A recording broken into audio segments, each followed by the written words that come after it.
Tana? This is the first presidential election since the Supreme Court overturned Roe v. Wade. This morning, the court ruled on yet another abortion case, temporarily allowing emergency abortions to continue in Idaho, despite that state's restrictive ban. Former President Trump, you take credit for the decision to overturn Roe v. Wade, which returned the issue of abortion to the states. Correct. However, the federal government still plays a role in whether or not women have access to abortion pills. They're used in about 2/3 of all abortions. As president, would you block abortion medication? First of all, the Supreme Court just approved the abortion pill, and I agree with their decision to have done that, and I will not block it.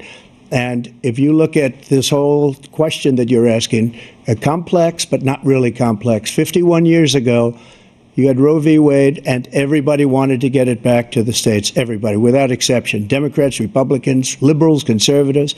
Everybody wanted it back. Religious leaders.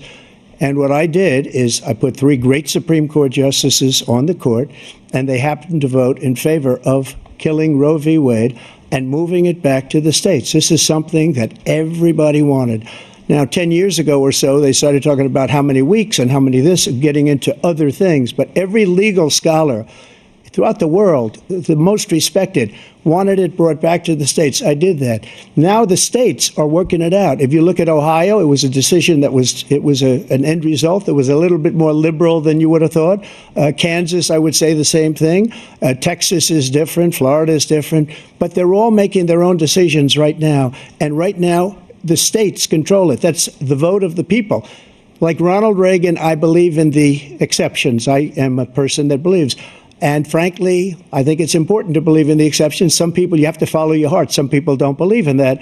But I believe in the exceptions for rape, incest, and the life of the mother. I think it's very important. Some people don't. Follow your heart. But you have to get elected also. And because that has to do with other things. You got to get elected. The problem they have is they're radical because they will take the life of a child in the 8th month, the 9th month, and even after birth. After birth, if you look at the former governor of Virginia, he was willing to do this. He said, we'll put the baby aside and we'll determine what we do with the baby, meaning we'll kill the baby. What happened is we brought it back to the states, and the country is now coming together on this issue. It's been a great thing.